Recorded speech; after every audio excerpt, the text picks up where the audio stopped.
ये उत्पीड़न की हद है। जब एक चीज़ में जमानत उनको मिल जाती थी तो जब तक वो बाहर न निकलें तब तक दूसरा मुकदमा। कुल मिलाकर भाजपा सरकार की एक मंशा थी कि आजम साहब जो समाजवादी संस्थापक लोगों में से हैं उनको जेल में रखा जाए और समाजवादी पार्टी को कमज़ोर किया जाए। कि फानूस बनकर जिसकी हिफाजत हवा करे वो शम्मा क्या बुझेगी जिसकी हिफाजत खुदा करे। जिस तरह से मुस्लिम ने आपकी एक तरफा वोट दिया है उससे बौखलाए हैं ये भारतीय जनता पार्टी वाले। उनके नातों की नींद उड़ गई है तो कहिए बसपा को दुआ देंगे जो उनकी सरकार बन गई, वरना 350 पार होते हैं समाजवादी वाले। वर्तमान समय में कितने सांसद विधायक हैं जिनके ऊपर 84 मुकदमे दर्ज हैं एक जात व्यक्ति विशेष पर, जिन पर महाराज की कृपा है।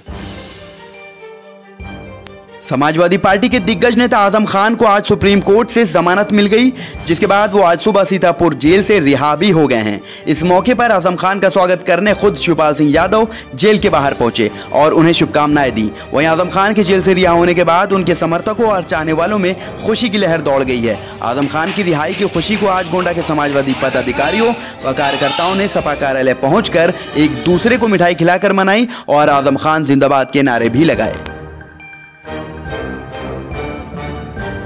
आज समाजवादी पार्टी के एक बड़े नेता आजम खान साहब की जेल से रिहाई हुई है, क्या कहना चाहेंगे?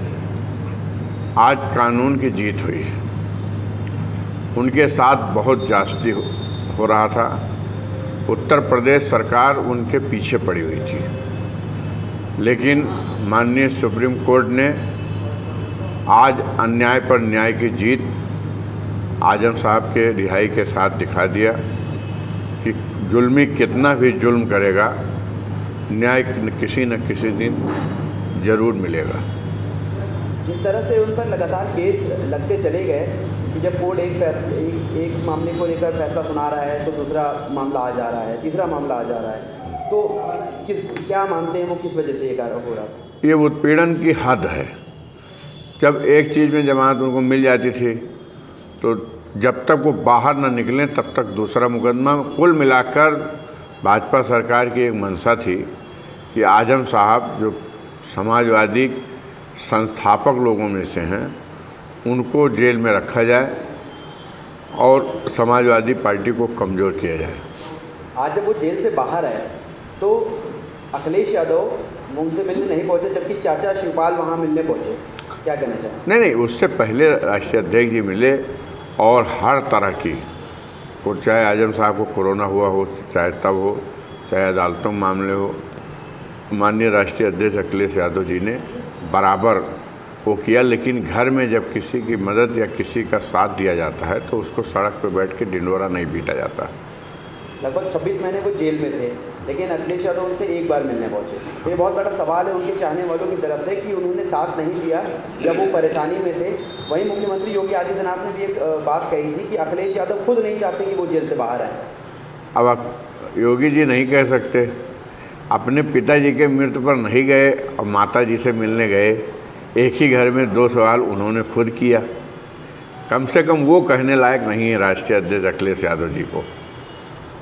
तो क्या फैसला होगा? क्योंकि जब आजम खान जी वापस आए हैं बाहर तो बड़े कयास लगाया जा रहा है कि हो सकता है कि समाजवादी पार्टी को छोड़ दें या किसी और का दामन थाम ले, क्या कहना चाहेंगे? ये विरोधियों के द्वारा एक साजिश, एक फर्जी ड्रामा फैलाया जा रहा है।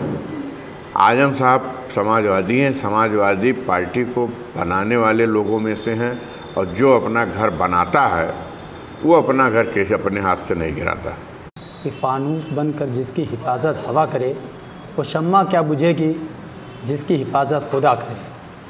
और आज आजम खान साहब रिहा हुए हैं, ये सच्चाई की जीत हुई है और बेईमानों की हार हुई है। और हम समाजवादी साथी लोग हैं, आजम खान साहब के रिहाई पे आज मिठाई बांटे हैं और इंशाअल्लाह 2027 में आजम खान साहब समाजवादी पार्टी की रीढ़ जैसे वो थे, आगे भी हम लोग मिलकर और फिर पार्टी को मजबूत करेंगे। आज 26 महीने बाद उनकी रिहाई हुई है, तो ये जो उत्पीड़न का आरोप लगाया जा रहा है, जो उनके ऊपर लगभग 89 मुकदमे दर्ज किए गए, तो क्या मानते हैं वो सही थे? नहीं, कोई भी मुकदमे वो जानबूझ के लगाए गए हैं और ऐसा कुछ नहीं। आज़म खान इतने पाक, इतने साफ़ हैं कि उनके ऊपर एक भी दाग नहीं है, लेकिन अब विरोधियों ने ऐसा किया है तो हमें तो लगता है कि ऐसे ये सब गलत है। मैं ये कहूँगा कि जहाँ सच है वहीं झूठ है, जहाँ झूठ है वहाँ सच है। झूठ की हार हुई और सच की जीत, हमेशा सच ही जीत। अभी गोंडा समाजवादी कार्यालय में आप बैठे हैं, क्या आप लोगों ने किया आज उनके निकलने पर?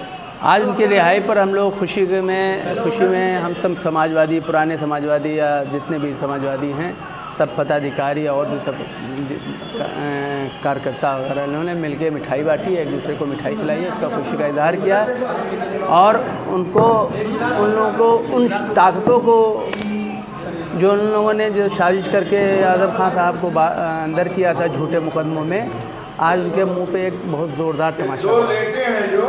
अब वो बाहर आए हैं, तो क्या लगता है समाजवादी पार्टी बेहतर होगी, उनके आने से फ़ायदा होगा? समाज, दरअसल बात तो बहुत लंबी है। लोगों की साजिश है कि आज़म खान साहब नाराज़ हो जाएं समाजवादी से और समाजवादी निकाले, क्योंकि जिस तरह से मुस्लिम ने अब की एक तरफा वोट दिया है उससे बौखलाए हैं ये भारतीय जनता पार्टी वाले। उनके नातों की नींद उड़ गई है, तो कहिए बसपा को दुआ देंगे जो उनकी सरकार बन गई, वरना 350 पार होते हैं समाजवादी वाले। का उत्पीड़न हो रहा है जो पार्टी में हैं, जिसके ऊपर 84 मुकदमे दर्ज हैं, वो सांसद बने हुए घूम रहे हैं। एक व्यक्ति विशेष जात को बढ़ावा दिया जा रहा है और जो भाजपा में है वो कितना भी पाप करके जाए उसका सब खत्म आप है। भाजपा में आप नहीं हैं, कुछ भी थोड़ा भी गलत करते हैं तो आप गौ हत्या के बराबर करते हैं। तो जो 89 मुकदमे दर्ज थे जी, तो कैसे मानते हैं वो गलत है? वो गलत है। वर्तमान समय में कितने सांसद विधायक हैं जिनके ऊपर 84 मुकदमे दर्ज हैं, एक जात व्यक्ति विशेष पर, जिन पर महाराज की कृपा है। तो आपका कहना है कि योगी आदित्यनाथ मुस्लिमों पर ज़्यादा अत्याचार कर रहे हैं? मुस्लिमों और ब्राह्मणों को टारगेट कर रहे हैं? मुस्लिमों और ब्राह्मणों को टारगेट करके उनका उत्पीड़न किया जा रहा है।